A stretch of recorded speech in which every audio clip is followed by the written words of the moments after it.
Hello and welcome to the Thrift Shop.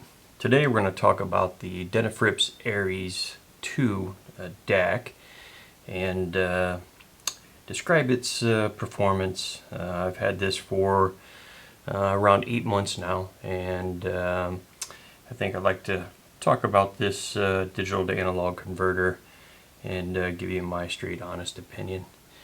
So the price of this DAC is around $750 if you buy from Vinshine Audio and I believe Soul, and you can also find it on AliExpress. I just looked; it looked like it was $825 plus shipping. So that's your price for R2R resistor to resistor digital to analog converter.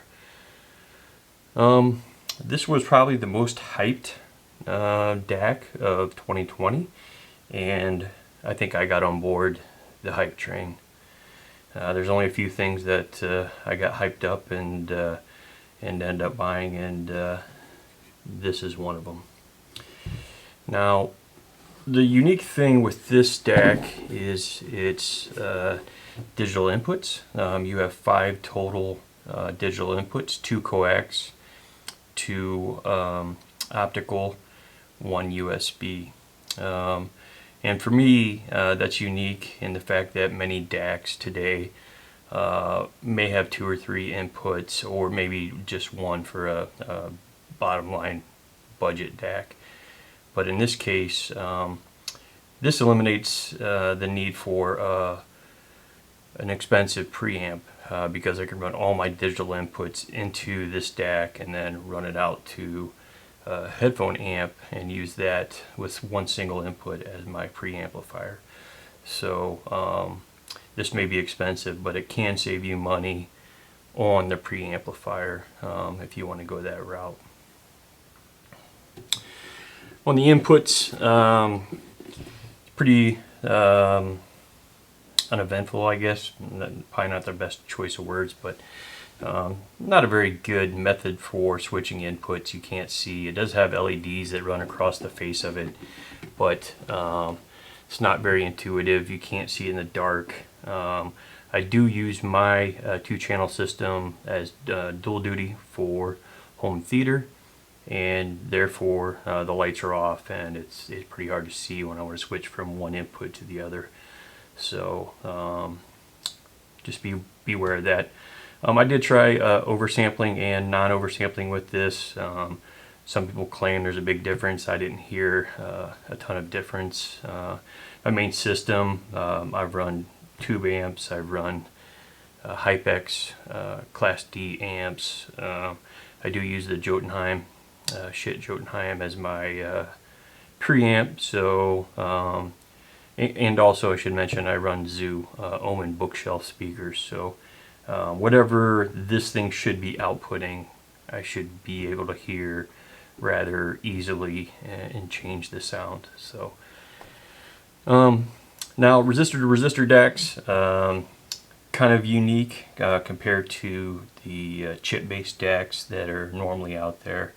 It is rather cheap for resistor to resistor DAC. So kind of unique at the $750 to $850 range to have resistor to resistor DACs, because it's very expensive for all the resistors and all the labor to produce these items.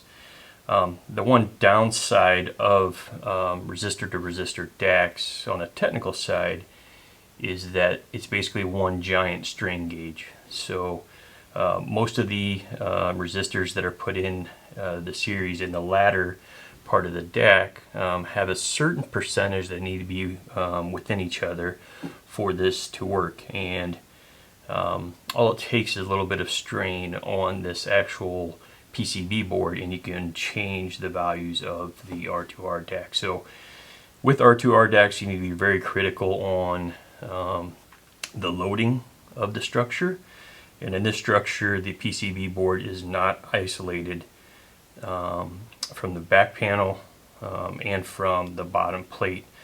So therefore you need to be very careful if you do take this apart how much strain you are putting on the screws, and resulting in a change of sound that'll happen within this DAC.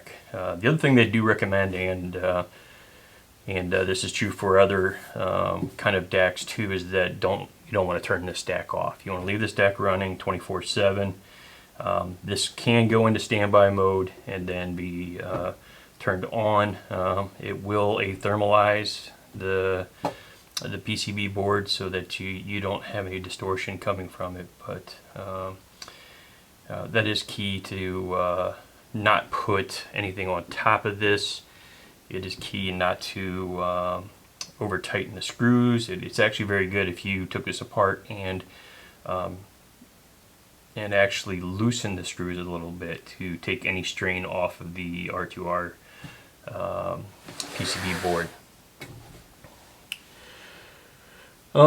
As I mentioned, one of the biggest problems with this DAC is that I use this in dual use for 2-channel stereo and home theater. And the problem with this in home theater is there's about a 0.2 second, maybe 0.3 second lag. So when you're watching a movie, it's kind of like watching, if you've ever watched one of the voiced over kung fu movies. So the mouth is moving, nothing's coming out, and then sound comes out, and that's what you get with this. So if you're gonna watch movies and use this, or I should say, don't use this for home theater, because it won't match what's happening on screen. You know, certainly you can use it for 2-channel listening, and that's its intended use, but not for home theater. So that is one downside of this. It's and for me, because I don't want to have 2 DACs, one for home theater and one for just 2-channel listening. So that is a downside of this. Now, I think this was, as I mentioned, I got on the hype train and bought this. I don't know if I was in denial. I thought maybe it would eventually get better. I don't think it's bad, but I don't think it's good. And in some cases, if something doesn't draw attention to itself, that is a really good thing in 2-channel listening. I've heard words that describe this as holographic, open, big sound stage. I don't find any of that to be true. I think it's a fair DAC. It doesn't do anything. It doesn't glimmer here. It doesn't give you more bass. It represents what the music is, but it doesn't do anything that is grand. It's not going to make your system better. I think you will see more of an improvement in your system with the preamplifier and the amplifier and the speakers than you will from this DAC. And I've tried it in a variety of systems and on my reference system, and it's just an okay DAC. I think actually it's overhyped. I think I paid too much for it. I personally would rather have a Sabre DAC, some good implementation of a Sabre chip DAC. I do like the leading edges to be a little bit more defined. And I find that the Sabre DACs do work better in the time domain to give you better sound stage. And again, there's nothing wrong with this. I just don't think it's as good as everyone claims. If they're going to make another version of this, I think they would need a lot more metal to reduce any strain on this system, and maybe it would be better. And maybe that's why some of the upper end versions of the Denafrips DACs are better. And their competitor, or I'm not sure how to even put it, but the Musician Pegasus, when you look at the frame, the body of it is a lot thicker, and I think that would be a lot better. So I do think there are a lot of opportunities to make this better, but I don't think this is the DAC that's it's worth its money.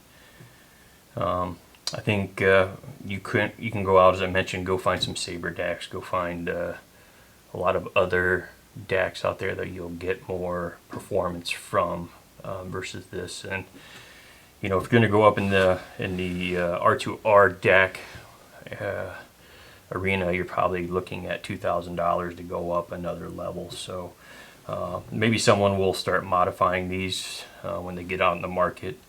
There's a lot of used ones that will improve upon this base design, but right now, as a base design, I don't think this is the best thing out there for the money. So thanks for tuning in. Don't forget to like, subscribe. You can help the channel out. We'll have more videos coming out soon. Thanks. See you from the thrift shop. Bye.